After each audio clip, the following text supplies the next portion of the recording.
মধ্যপ্রাচ্যের সংঘাত পরিস্থিতিতে ওই অঞ্চলের বেশ কয়েকটি দেশে বন্ধ রয়েছে বিমান চলাচল। সেসব দেশে অসংখ্য প্রবাসী বাংলাদেশি আটকে পড়েছেন। এই অবস্থায় তাদের পাশে দাঁড়িয়েছে ইউএস বাংলা এয়ারলাইন্স। মানবিকতার দৃষ্টান্ত স্থাপন করে দেশের বৃহত্তম বেসামরিক বিমান সংস্থাটি বিশেষ ফ্লাইটে সংযুক্ত আরব আমিরাতের দুবাইয়ে আটকে পড়া ৩৭৮ বাংলাদেশিকে দেশে ফিরিয়ে এনেছেন। আজ বৃহস্পতিবার সকাল ৭টা ৭ মিনিটে ইউএস বাংলা এয়ারলাইন্সের বিশেষ এই ফ্লাইট ঢাকার হযরত শাহজালাল আন্তর্জাতিক বিমানবন্দরে অবতরণ করে। এই বন্ধ অবস্থার মধ্যে থাকার পরেও আমি বলবো যে ইউএস বাংলা এয়ারলাইন্স আসলে দুবাই এয়ারপোর্ট অথরিটির সাথে একদম কন্টিনিউয়াসলি তাদের সাথে কমিউনিকেশন করার পর আমাদেরকে আসলে দুটো বিশেষ ফ্লাইট পরিচালনা করার পারমিশন দিয়েছে। সেই দুইটা বিশেষ ফ্লাইট শুধুমাত্র ইউএস বাংলায় না, আমাদের সাথে পারমিশন দিয়েছে এমিরেটসকে এবং সাথে এয়ার ইন্ডিয়াকে পারমিশন দিয়েছে। তো এই ইউএস বাংলা এয়ারলাইন্স আপনি দেখবেন যে দুইটা প্লেনে আমাদের আসলে এয়ারবাস 330 এয়ারক্রাফট দিয়ে সেই রুটটাকে আমরা বিশেষ ফ্লাইটগুলোকে পরিচালনা করছি।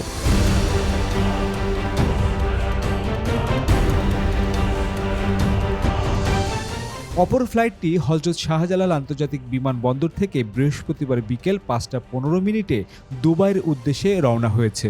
একই ফ্লাইট আটকে পড়া বাংলাদেশিদের নিয়ে দুবাই থেকে স্থানীয় সময় রাত 10টায় ঢাকার উদ্দেশ্যে রওনা হবে।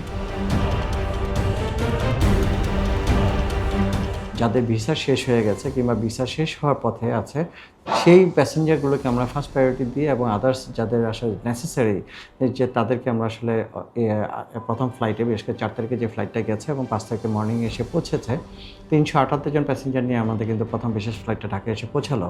তো আমরা কিন্তু যে দুইটা ফ্লাইট অপারেশনের মধ্যে সীমাবদ্ধ থাকছি তা না, আমরা অলরেডি দুবাই অথরিটির সাথে আমরা কিন্তু কাজ করছি যে ইন ফিউচারে আমাদের আসলে বিফোর ঈদ আমাদের আরও বেশ কিছু ফ্লাইট যেন আমাদেরকে এক্সট্রা ফ্লাইট করার পারমিশন দেয় এবং সেটা যদি দেয় তাহলে আমরা কোভিডকালীন সময়ে যে আপনি হয়তো খেয়াল করে দেখবেন যে ঢাকা চেন্নাই এবং ঢাকা দুবাই, ঢাকা ব্যাংকক বিভিন্ন রুটে কিন্তু আমরা প্রায় 150-এর উপরে কিন্তু স্পেশাল ফ্লাইট পরিচালনা করে কিন্তু আমাদের যেমন আমাদের চলাচল অব্যাহত রেখেছিলাম এবং বাংলাদেশি প্যাসেঞ্জারদেরকে সেই সাপোর্টটা কিন্তু আমরা দিয়েছি।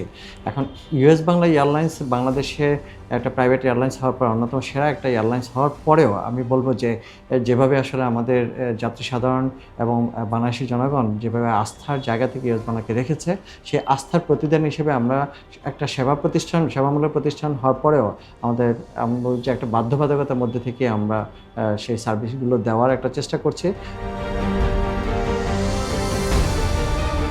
ইউএস বাংলার জনসংযোগ বিভাগের মহাব্যবস্থাপক কামরুল ইসলাম জানান, গত 28 ফেব্রুয়ারি যুদ্ধ অবস্থা শুরু থেকে গত 5 দিন বিমানের ফ্লাইট ক্রুরা সংযুক্ত আরব আমিরাতে আটকে ছিলেন। ফ্লাইট ক্রুরা একটি অনিশ্চিত পরিস্থিতির মধ্য দিয়ে দিন কাটাচ্ছিলেন। সেই অনিশ্চিত পরিস্থিতি থেকে দেশের মাটিতে ফিরিয়ে এনেছে দেশের অন্যতম সেরা এয়ারলাইন্স ইউএস বাংলা। আমাদের বিমানের প্রায় 27 জন কেবিন ক্রু এবং পাইলট তারা কিন্তু ওইখানে আসলে গত 28শে ফেব্রুয়ারি থেকে কিন্তু ওইখানে আটকে গিয়েছিল এবং ওনাদেরকে ফিরিয়ে এনে সহযোগী প্রতিষ্ঠান হিসেবে আমরা যে একই ইন্ডাস্ট্রির প্রতিষ্ঠান হিসেবে ইউএস বাংলা এয়ারলাইন্স বাংলাদেশ বিমানের 27 জন কেবিন ক্রু এবং পাইলটকে কিন্তু দেশে ফিরিয়ে নিয়ে এসছে এবং ওনাদের আত্মীয় স্বজনরা যারা ছিল তারাও আসলে একটা আমি বলবো যে চরম একটা অনিশ্চয়তার মধ্যে ছিল এবং সব কিছু একটা দুর্বিষহ সময় আসলে পার করছিল। সেই সময়টাকে আসলে উত্তরণের সহযোগিতা হিসেবে আমি বলবো যে ইউএস বাংলা এয়ারলাইন্স কাজ করেছে।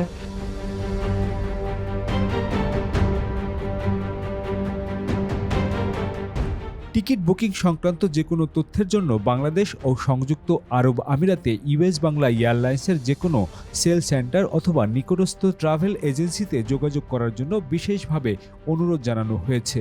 এছাড়াও বিস্তারিত তথ্যের জন্য হটলাইন 13605, মোবাইল নাম্বার 0177777800 থেকে 806 নম্বরে যোগাযোগের অনুরোধ জানিয়েছে US Bangla.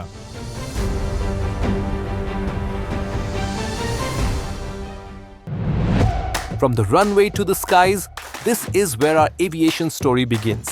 Aircraft, airports, and thrilling journeys all in Bangla for the world.